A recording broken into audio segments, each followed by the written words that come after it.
Ay, akyat tayo ng oops, baka kung ako'y nahulog. Gini, oh.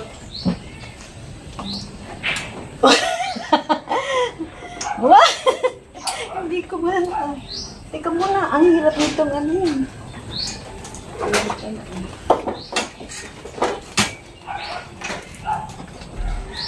Takot. Takot na mahulog.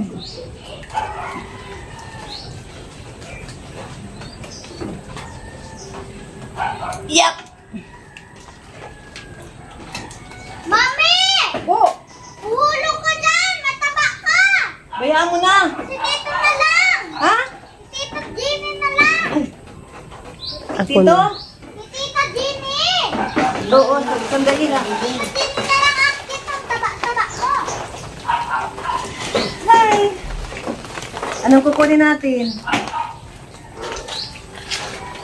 Kukuha tayo ng avocado.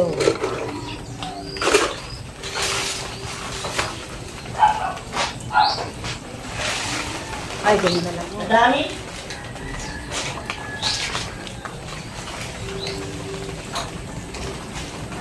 Ay, Uy, mami, malaglag.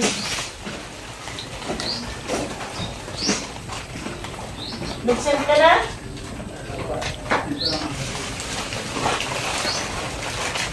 okay, ang avocado. Oh. Ate Jenny.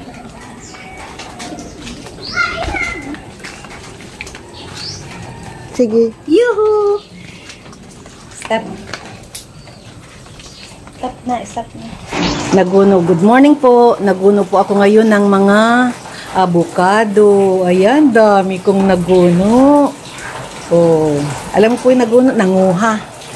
Umakyat po ako sa puno. Ayaw ko lang ipakita at baka sabihin ninyo para akong ano yun? Unggoy na nasa taas, kakahiya naman. Ayan, hindi naman po siya pwedeng ihulog kasi po mababasag. Kaya nagtiyaga akong akyatin sa puno. Ayan, dami. O, yung iba sinungkit, kaya lang nahuhulog yun ang basag. Ito po ang aming puno ng avocado. Ayan po, oh. Ayan, puno yan ng avocado. May mga bunga pa po, hindi pa siya lahat nakukuha. Ayan po, oh, mayroon. Ayan na, andun, oh. Ayun, puno. Ano pa po yun? Marami pa po dyan sa puno na yan. Ang dami pa pong bunga. At dito pa po, may puno pa po ako dito ng avocado. Ayan. Diyan po ako nanguha. Inubos ko na yung bunga niyan. Ayun. Malapit sa mangga. Po, ang gagawin natin ay pupunasin natin silang isa-isa. Kasi po, yan ay mabubulo kapag yan ay inilagay mo sa lalagyan ng basa. Inulan po ako kaya ako'y nagtigil na. Maulan. Ayan. Oh. Proof na ako ay ayan. Basang-basa ako. Ayan, aanan po natin. Pupunasan natin siyang isa-isa para hindi siya mabulok.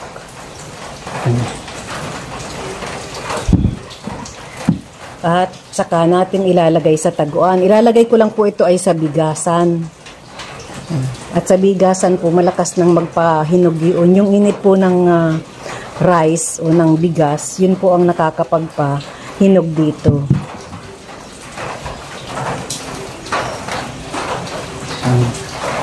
Sabi ng iba, sana all may puno. Ayan.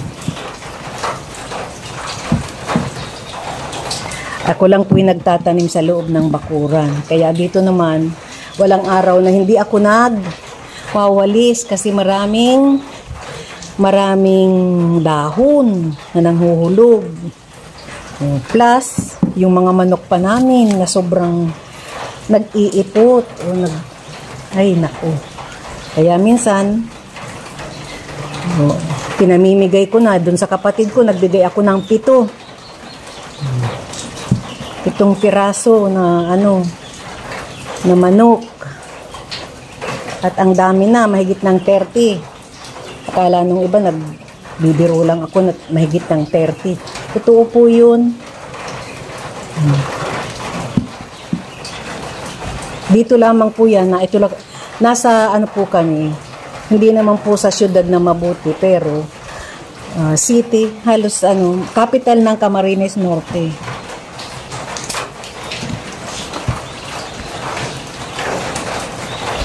Nasa po kami. Kaya lang ay naggawa po ako ng paraan na magkaroon kami ng puno dito sa loob ng bakuran. Kaya marami po akong puno dito.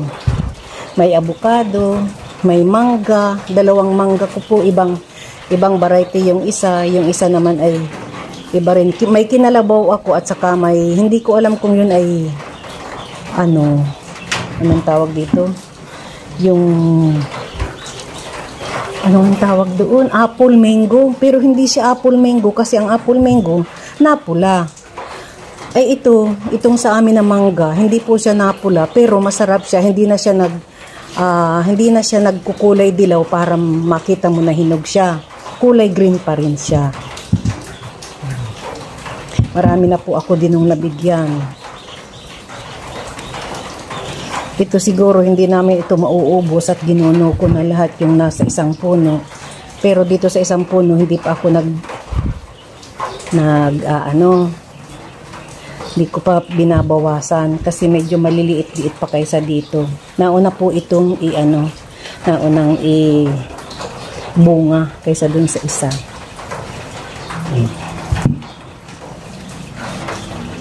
Ayan. Pa siya.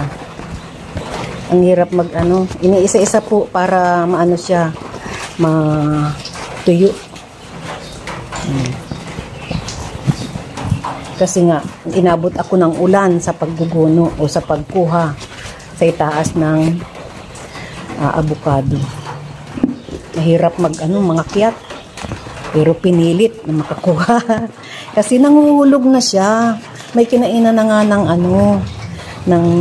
manok o nahulog tapos kinain ng manok. Nang hinayang ako, ang sarap pa naman.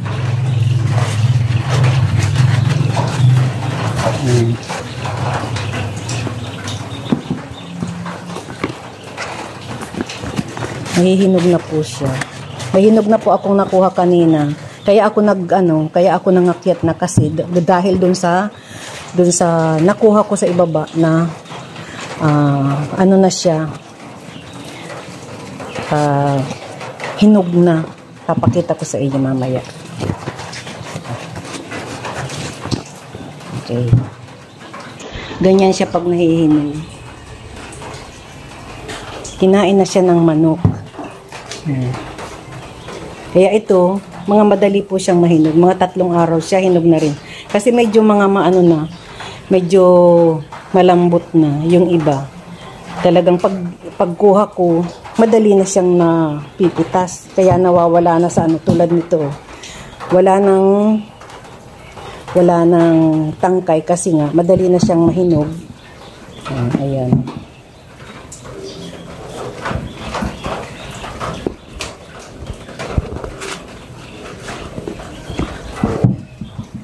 Ito po, ito yung hinog na. Papakita ko po sa inyo ang laman. Hinog na po siya, sarap. Nakita ang avocado? Magtayo na tayo. Ayan. Hinog na siya. Sarap ng lasa. Wala po siyang sira.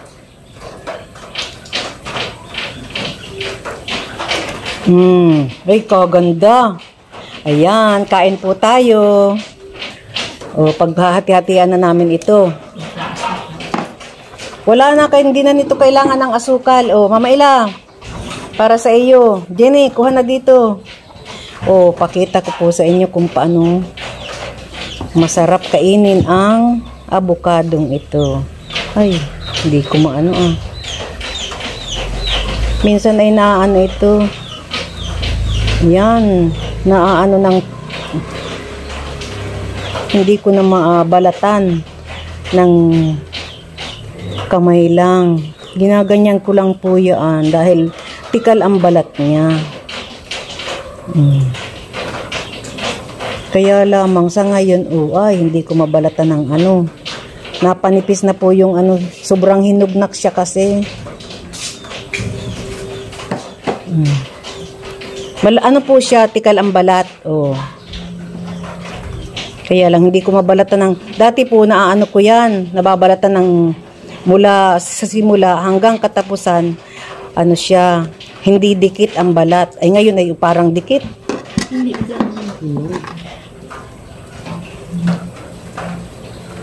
May kaunting sira. Okay.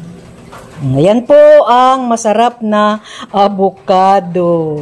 Ninanahin mo.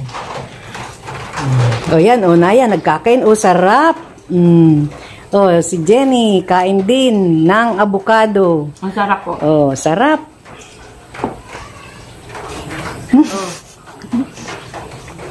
Ang sarap po. Nabubulunan pa ako. Masarap siya. Wala ito kahit ano, ha? Wala na, hindi ko na nilagyan ng asukal. Pero masarap siya. Parang may gatas. Sarap.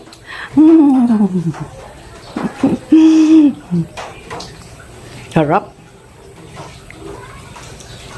Masarap po. Ibang-iba sa abukadong layas. Sarap. Hinugin lang yun. Madali lang yan. Papahinugin na po namin ito. Ayan, sarap. Pinupunasan ko pong isa-isa para ilagay na sa lalagyan. Thanks for watching po. Salamat po. Please share, like, and subscribe. Thank you very much.